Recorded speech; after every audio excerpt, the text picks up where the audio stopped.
മനുഷ്യൻ കഥ ജിന്നുകളോട് മലക്കുകളോട് സഹായം തേടൽ അനുവദനീയമാണ്. ഇത് സ്വീകരിക്കുന്ന സ്വീകരിക്കൂല. കേരള ജമിയത്തുൽ ഉലമ സ്വീകരിക്കൂല. വലിയ പണ്ഡിതന്മാർ വേറെ ഉണ്ടെങ്കിൽ ഒരു സ്വീകരിച്ചോട്ടെ. അപ്പൊ ഇതാണ് ഷൗക്കാനി പറഞ്ഞത്. അപ്പൊ ഇത് നമുക്ക് സലഫികൾക്ക് അംഗീകരിക്കാൻ കഴിയില്ല. അദ്ദേഹം പണ്ഡിതനാണ്. അദ്ദേഹത്തെ സംബന്ധിച്ചിടത്തോളം അദ്ദേഹം ആദ്യം ശിയത്തുണ്ടായിരുന്ന ആളാണ്, പിന്നെ അദ്ദേഹം മാറി വന്ന ആളാണ്. ഏത് കാലത്താണ് അദ്ദേഹം ശിയയായിരുന്ന കാര്യം? കാര്യം യായിബാദുള്ള അയിനൂൻ എന്ന ഹദീസ് തെളിവ് പിടിച്ചുകൊണ്ടുന്ന ആരാ തെളിവ് കൊണ്ടുവന്നത്? നിങ്ങൾ ശ്രദ്ധ തെറ്റിക്കരുത്. ആരാ തെളിവ് കൊണ്ടുവന്നത്? യായിബാദുള്ള അയിനൂനെ തെളിവ് പിടിച്ചിരുന്ന ആരാണ്? ശിയാക്കളാണ്. ഏത് കാലഘട്ടത്തിലാണ് ഇദ്ദേഹം അത് പറഞ്ഞത് എന്നതിനെ സംബന്ധിച്ച് വ്യക്തമാകേണ്ടതുണ്ട്. അത് ഒരിക്കലും വ്യക്തമായിട്ടില്ല, വ്യക്തമാക്കാൻ കഴിഞ്ഞിട്ടില്ലാത്തത് കൊണ്ട് തന്നെ ഒരിക്കലും നമ്മെ സംബന്ധിച്ചിടത്തോളം ആ നിലപാട് സ്വീകരിക്കുവാൻ സാധിക്കുകയില്ല. അതുകൊണ്ട് തന്നെ നമ്മൾ നമ്മുടെ നിലപാട് വളരെ വ്യക്തമായി പറയും. നമ്മുടെ നിലപാട് മാഖാല ഷൗക്കാനി, അതാണോ ഷൗക്കാനി പറഞ്ഞത്? അതാണോ നമ്മുടെ നിലപാട്? അല്ല. അതല്ലെങ്കിൽ ഏതെങ്കിലും ഒരു ഉസ്താദ് പറഞ്ഞത് അതാണ് നമ്മുടെ നിലപാട്? നമ്മുടെ നിലപാട് അല്ല. അല്ലാഹു പറഞ്ഞത്, അല്ലാഹുവിന്റെ റസൂൽ പറഞ്ഞത്, അതാണ് നമ്മുടെ നിലപാട്. അതിനെതിരായി എത്ര വലുതായ രൂപത്തിൽ പറഞ്ഞാലും അത് സ്വീകരിക്കുക എന്നത് ഇതിനെ സംബന്ധിച്ചിടത്തോളം അവരുടെ നിലപാടല്ല എന്നാണ് ഇതിനെ സംബന്ധിച്ച് ചുരുക്കി സൂചിപ്പിക്കാനുള്ളത്.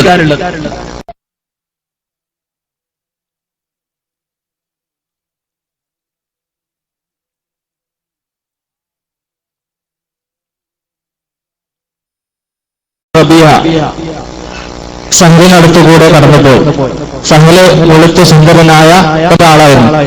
ആമിർ പറഞ്ഞു, ഇന്നത്തെ ആളെയും ഇതുപോലെ ഒരാളെ ഞാൻ കണ്ടിട്ട് പോയില്ല. ഇതുപോലൊരു കണ്ണിന് പറയേണ്ട താമസം സംഘില് തളർന്നു വീണു. അദ്ദേഹത്തെ താങ്ങിയെടുത്ത് നബിയുടെ കൊണ്ട് പുറപ്പെട്ടു. സംഘില് ഇതാ ബോധമറ്റവനായി കാണപ്പെടുന്നു. നബി സ്വല്ലല്ലാഹു അലൈഹി വസല്ലം ചോദിച്ചു, നിങ്ങൾ ആരെങ്കിലും സംശയിക്കുന്നുണ്ടോ? അവർ പറഞ്ഞു, ആമിർ ഇബ്നു റബീഅയെ സംശയിക്കുന്നുണ്ടെന്ന രൂപത്തിൽ. അങ്ങനെ ആമിറിനെ വിളിച്ചു. ദേഷ്യത്തോടെ ആമിറിനോട് പറഞ്ഞു, നിങ്ങൾ ഒരാളെ എന്തിന്റെ പേരിലാണ് തന്റെ സഹോദരനെ കൊല്ലുന്നത് എന്ന രൂപത്തിൽ, പ്രയാസപ്പെടുത്തുന്ന രൂപത്തിൽ സംസാരിച്ചു. നിങ്ങൾ തന്റെ സഹോദരനിൽ നിന്ന് തനിക്ക് കൗതുകം തോന്നുന്ന വല്ലതും കണ്ടാൽ അപ്പോൾ അവന് ബർക്കത്തിന് അഥവാ അഭിവൃദ്ധിക്ക് വേണ്ടി പ്രാർത്ഥിച്ചു കൊള്ളട്ടെ, ദുആ ചെയ്യട്ടെ എന്നാണ്. ഇതിൽ ഈ ഹദീസിൽ കണ്ണേറ് സത്യമാണ് എന്നുകൂടി ആമിറിനോട് പറഞ്ഞു എന്നുണ്ട്. ശേഷം നബി സ്വല്ലല്ലാഹു അലൈഹി വസല്ലം വെള്ളം കൊണ്ട് പറഞ്ഞു ആമിറിനെ കൊണ്ട് ഒലുകൊടുപ്പിച്ചു. ആ ഒലുകൊടുത്ത വെള്ളം ഹുനൈഫ് റളിയല്ലാഹു അൻഹുയുടെ ശരീരത്തിൽ ഒഴിച്ചപ്പോൾ അദ്ദേഹത്തിന്റെ ആ പ്രയാസം നീങ്ങി എന്നാണ് കാണുന്നത്.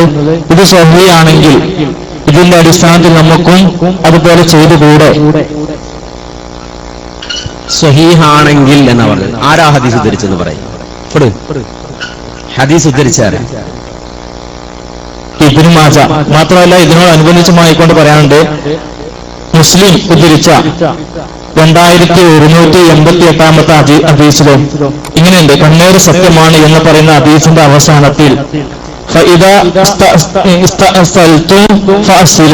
നിങ്ങളോട് ആരെങ്കിലും കണ്ണേറ് ബാധിച്ചവനെ അഥവാ ചികിത്സിക്കാൻ വേണ്ടി പറഞ്ഞാൽ, തന്റെ അവയവങ്ങൾ കൈകി കൊടുക്കാൻ ആവശ്യപ്പെട്ടാൽ നിങ്ങൾ കൈകി കൊടുക്കണം. നിങ്ങൾ എന്താ സലഫികൾ മനസ്സിലാക്കുന്നത്? ഹദീസ് സ്വഹീഹായി വന്നാൽ അത് സ്വീകരിക്കണമെന്നാണോ തള്ളണമെന്നാണോ നിങ്ങൾ മനസ്സിലാക്കിയിട്ടുള്ളത്? എന്താ മനസ്സിലാക്കിയിട്ടുള്ളത്? സ്വീകരിക്കണം. അദ്ദേഹം ചോദ്യം ആരംഭിച്ചത് എന്നെ തെറ്റിദ്ധരിപ്പിച്ചുകൊണ്ടല്ലേ? ചോദ്യം ആരംഭിച്ചത് എന്താ? തെറ്റിദ്ധരിപ്പിച്ചുകൊണ്ടാണ്. എന്താ തെറ്റിദ്ധരിപ്പിച്ചത്? ഇടവണ്ണയിൽ ഈ ചോദ്യം ചോദിച്ചു, മറുപടി പറഞ്ഞില്ല. ചില ആളുകൾ ഇപ്പൊ അങ്ങനെയാണ്. കഴിഞ്ഞ ദിവസം ആലുവയിൽ ഇങ്ങനെ മുഖാമുഖം ഇതുപോലെ സംഘടിപ്പോ ഏതൊരു ചങ്ങായി കുറെ 6 ചോദ്യം 7 ചോദ്യം എഴുതിക്കൊണ്ട് വന്നു. ആ എഴുതിക്കൊണ്ടുവന്ന് തന്ന ചോദ്യങ്ങൾ നമ്മൾ നോക്കി. അപ്പൊ ഇവിടെ ചോദ്യം ചോദിക്കാൻ ആളുകൾ ക്യൂ ആയി നിൽക്കുകയാണ്. ഞങ്ങളെ സംബന്ധിച്ചിടത്തോളം അതിനാണ് പ്രാധാന്യം. നേർക്ക് നേരെ വരുന്നത് ഒളിയമ്പല്ല, നേരെ വരുന്ന അമ്പ ഞങ്ങൾ നോക്കല്. അത് പ്രാധാന്യം ചെയ്തു. അങ്ങനെ രാത്രി 10:45 മണി വരെ എന്തെടുത്തു? കാര്യം പറഞ്ഞു, വിഷയോധരിപ്പിച്ചു, മറുപടി പറഞ്ഞു. ആ മറുപടി പറഞ്ഞു കഴിഞ്ഞപ്പോ എന്താ സംഭവിച്ചത്? ഈ ചോദ്യം അവിടെ മാറ്റി വെച്ചു. ഏത് എഴുതി തന്നത് അത് നമ്മൾ വായിച്ചില്ല, അവിടെ മാറ്റി വെച്ചു. പിറ്റേന്ന് എന്താ മറുപടി പറഞ്ഞില്ല. ആനുമുഖാമ നാടകമാണ്, മറുപടി പറഞ്ഞില്ല. നേരെ ചോദിക്കല്ലേ മറുപടി പറയാ? ഒരുവിടെ എഴുതത് എന്തൊക്കെ എഴുതരാ, ആർക്കൊക്കെ എഴുതരാ? അല്ല, ഈ രൂപത്തിലാണ്. ഇതുപോലെ ഇവിടെ ജാമ്യയിൽ വെച്ച് ചോദിച്ചപ്പോ എന്താ മറുപടി പറഞ്ഞത്? സ്വഹീഹായ ഹദീസ്. രണ്ട് കാര്യം പറഞ്ഞത്. ഒന്ന് മർഹൂം അമാനി മൗലവി, അദ്ദേഹത്തിന്റെ ഇസ്ലാമിക നിങ്ങളുടെ കയ്യിലുണ്ടല്ലോ, ഞാൻ കൊണ്ടുവന്നിട്ടുണ്ട്, അദ്ദേഹം കൊണ്ടുവന്നിട്ടുണ്ട്. എന്തിനാ ഈ തട്ടിപ്പ് നടത്തുന്നത്? ഇവിടുന്ന് ആരെങ്കിലും നിശ്ചയിച്ചു പോകും നിങ്ങൾ വിചാരിച്ചു? ഞങ്ങൾ മടവൂരികളാണ് നിങ്ങൾ കരുതിയോ? ആണോ? ഞങ്ങൾ മടവൂരികളല്ല, ഞങ്ങൾ സലഫികളാണ്, സലഫിയത്തുള്ളവരാണ്.